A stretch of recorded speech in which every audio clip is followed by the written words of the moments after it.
will put out exactly how the Congress party so far has reacted, which has characterized this move as a tactic to destabilize the opposition. Congress party claims that the central government's decision to introduce a bill in parliament is a desperate attempt to distract the public from Rahul Gandhi's voter adhikar rally ongoing in Bihar. Such has been the narrative that has now been set forth by the opposition, the Congress party in particular, over this proposed law that even doesn't spare the position and the post of the Prime Minister or any union minister, any chief minister or ministers of state or union territories, who, if arrested and are kept in custody for 30 consecutive days, will have to resign by the 31st day or would be automatically removed. But this is now coming at a time where the Congress party and the opposition is of the opinion that this seems to be the perfect way to destabilize the opposition. This is Gaurav Gogoi of the Congress party who has now put out as far as this post is now concerned, where he seems to be questioning the government's motive. Now, he goes on to say that the bill of the Home Minister Amit Shah nothing but a desperate attempt to divert attention of the public away from the blistering vote adhikar yatra of Sri Rahul Gandhi. First, the CSDS BJP IT cell drama, and now these bills. Clearly, the winds of change are blowing in Bihar. So in a way suggesting, as far as when it comes to this development is concerned, in Parliament is only taking place at the best behest of diverting and distracting when it comes to the people there over the narrative that they have been raising of vote chori and allegations that have been leveled of vote theft against the poll body. Now, top sources also telling your channel that this new rule stipulates that an elected chief minister can be removed if they are detained or arrested for 30 days or more, even if they have not been convicted. Now, this clause has been explicitly outlined in another bill, which is the Jammu and Kashmir Reorganization Bill, which will also be tabled today. It says that the amendment is needed because there is no provision under the Jammu and Kashmir Reorganization Act for the removal of the chief minister or a minister who is arrested and detained in custody on account of serious criminal charges. Now, the centre, which has listed its argument clearly to achieve its objective in the J&K Reorganization Amendment Bill, which is likely to reflect in the Constitutional Amendment Bill too, where it says that the character and the conduct of the ministers holding office should be beyond any ray of suspicion.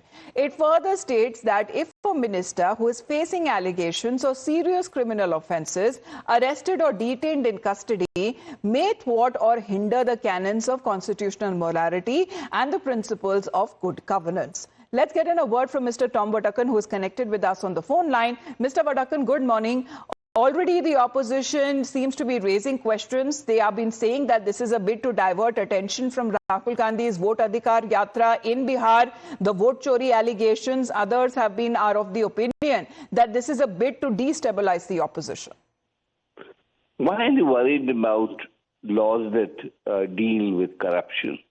They're steeped in corruption. They're a history of corruption. And that's what makes them worried, because in power or out of power, they have been indulging in corruption, steeped in corruption. I use that word very correctly. And the fact of the matter is, any law that comes against politicos holding positions, and it's very clear from Prime Minister, Chief Minister, Councillor Minister, State Minister, Chief Minister. I mean, the list is extended. So why 30 days if he's in jail, and the 31st day, why shouldn't he lose his office? And that's a question that's worrying them, because that is something that they know when they come to power, if they come to power, which is a very rarity right now, because there is no question of diverting attention from But Mr. Vadakan, we have seen the opposition of being of the opinion that the centre seems to be misusing when it comes to the central agencies in a bid to target them. They are also of the opinion that as far as if not convicted, that means not guilty, so they can still continue to hold office. We have seen that with several leaders and chief ministers in the past.